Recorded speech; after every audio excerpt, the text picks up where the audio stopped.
to see that board. All right, raise, fold, which is nice. And a little quiet period where not much is happening.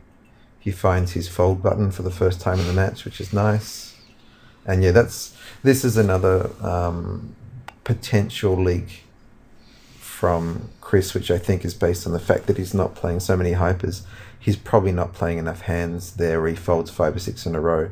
You've got to find a way to play some of those hands somehow. Yeah, that's true. To keep the game flow going.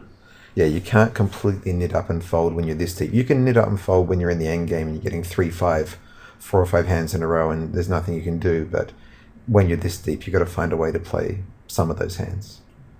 All right, and normally the way to play is just to click the raise button.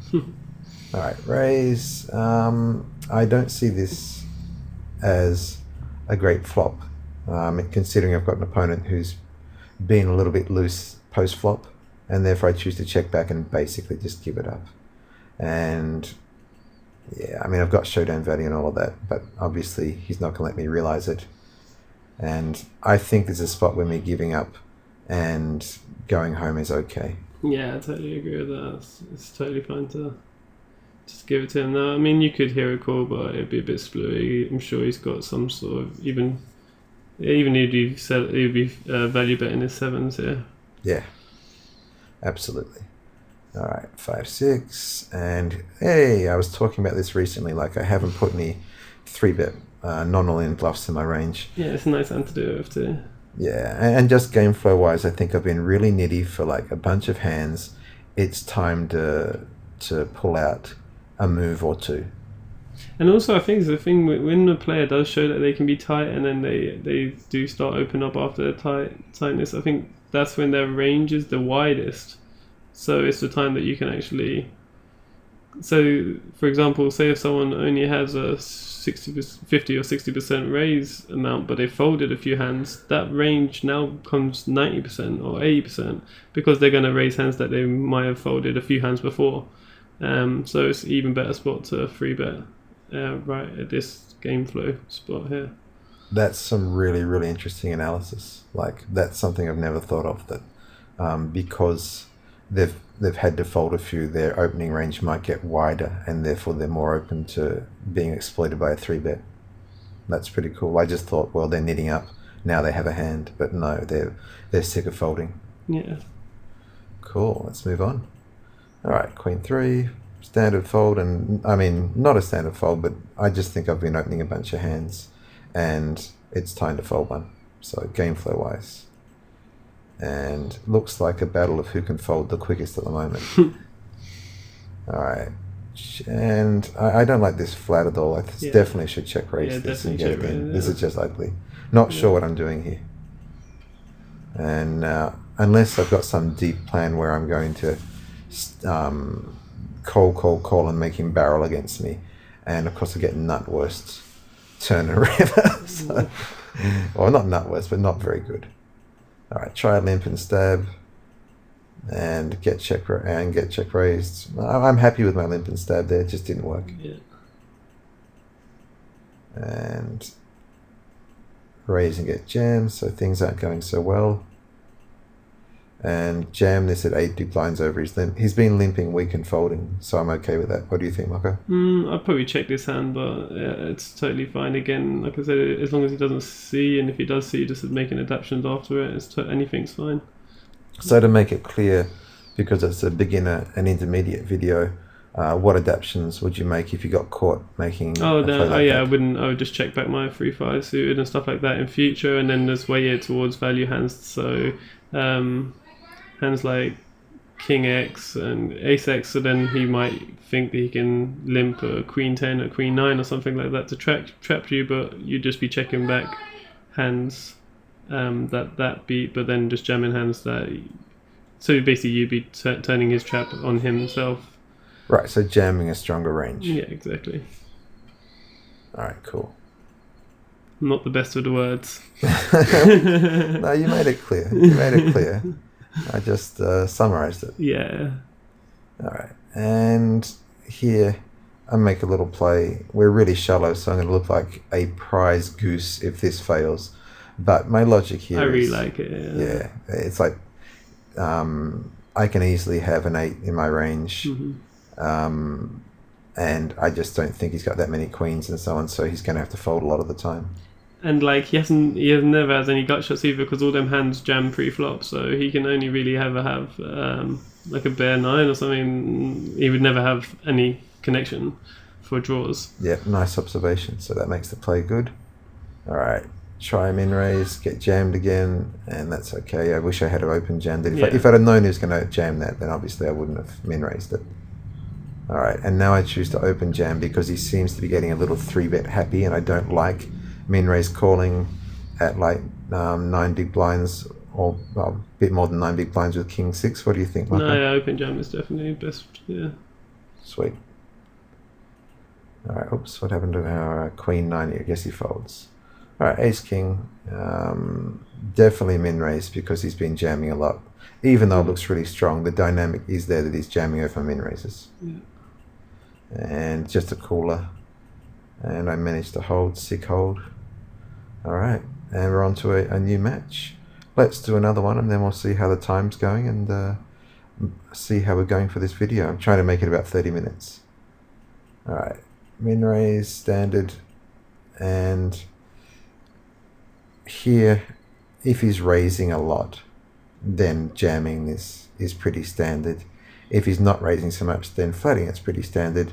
I think he was raising so much that I probably should have jammed based on looking at these hand histories here, but I did have a HUD running that will give me the exact stats, so therefore that's the reason for this flat. All right, and this is, I remember this hand. I'm pretty sure I play it horribly. MOCA is about to ream me up for my horrible play, but yeah, so I raise it, which I think is okay. No, that's fine, yeah, here it gets bad, and he clicks it back. Ooh. And I'm like, oh dear, what the hell? Oh wow! Like I really have no idea what's going on in this spot. What are your thoughts, MOCA? Don't use any bad words. It's a very tough spot. I mean, you're getting good equity for a draw, but your draw could be crushed. It could be crushed, right? So, and you're committed as well. I mean, clicking the folding button might have to be the option. I don't like folding.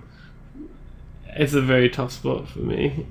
Yeah, I kind of make what's possibly the worst play and just flat and see what happens. And then obviously I nut the river. But I don't think that's the worst play. I think you're just in a tough spot to make any right decision. So it's like they're all horrible. Yeah. Folding's horrible, going all in's horrible, and calling's horrible. And he played it pretty good, putting the pressure on there. Well, I feel better about it then because it's just a really difficult spot. Yeah, it's a difficult spot. And then the river bet. What sort of sizing would you go for and why, MOCA? I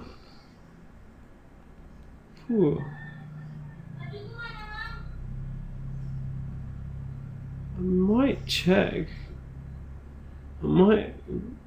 But once you flat the flop, doesn't it look a lot like you've got that's what I mean, but a 5? Yeah, I know, but so when you bet, you look like you've got a 5 too. So right, so how do you not look like you've got a 5? By checking. It's like the only way you might be able to get in. And obviously he checked the turn after he clicked it back as well. So... I mean, I worry about the turn check. I worry he's got 8, 9 or a flush.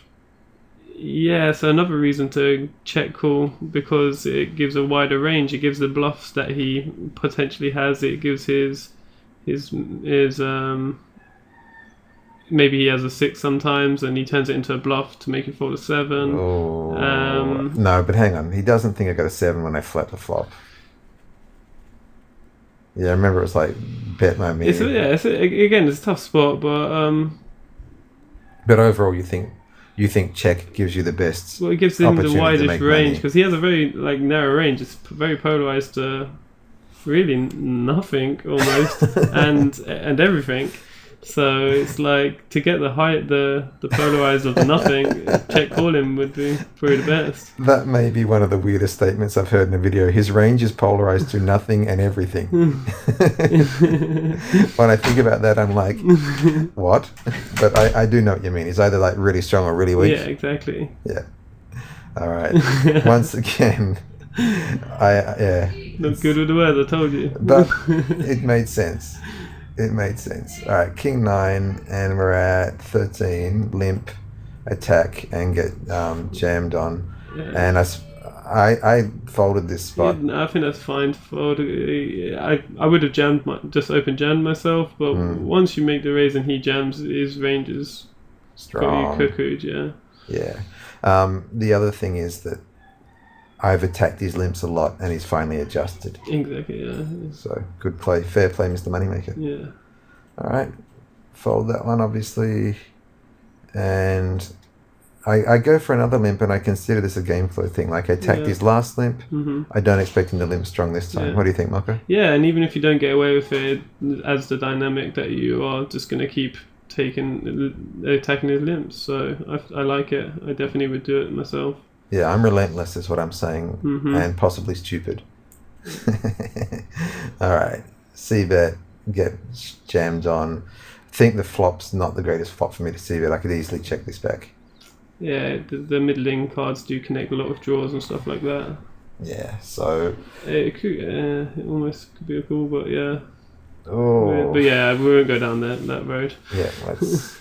It's on to the next one, that one. Alright, raise, standard. Let's hope he goes into knit mode. Alright.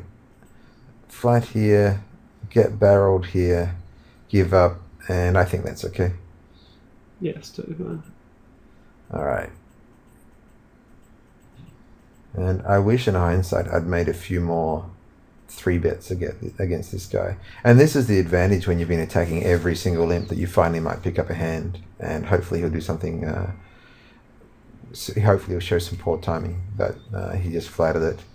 And I see that larger here. This is an error. I should just whack out 60 like every other time. I agree with that. Alright, and I get called. And I'm just not giving up. Like, if he's got a 10, good luck to him. I think he's got a lot of air in his range, to be honest. So, whip it in, and he has to fold. All right. And just jam this standard jam spot. Ace-6 when they limp, or any ace when they limp. And he's getting very limpy in the endgame here, which is kind of annoying. I do dislike when regs start limping in the end game. It's a pretty good tactic. I'm not saying you should do it against everyone, but it can be really annoying. I limp, and I think my plan was to limp call, and this is he actually raised too large for me to limp call. I should have called 90 but folded to 120. What do you think, Marco? Yeah, it was just he looks it's kind of committed yourself here. Yeah, so it's really ugly to ever call a quarter of your stack and fold post flop. I think it's fine to jam even over the raise, because he's probably got even if he's better than calling anyway. Yeah, almost anything. Folding or jamming is better than calling. I agree. And here he min raises, jam this at like 12 or 13. I don't know. It's okay. It's probably frustration, to be honest. I'm probably just a little bit frustrated with how the match has gone. Yeah. All right, let me check how we're going for time here. And yeah, we're right on 32 minutes. I'll wrap this up. I'll just show you the river he holds, stick holds. So I'll wrap this up. I hope you've really enjoyed it. And the plan is to do one more, at least, with Mr. Moneymaker. But I'll do that at another time. Give me some feedback on how you liked it. No doubt you'll all be really happy to have MOCA doing his first video here. So give some feedback on him. Not just we can't understand that English gits accent, but like the quality of the analysis is obviously much higher having him around. So I'd like your thoughts on that. Until next time, fishies, run good. Take it easy, guys.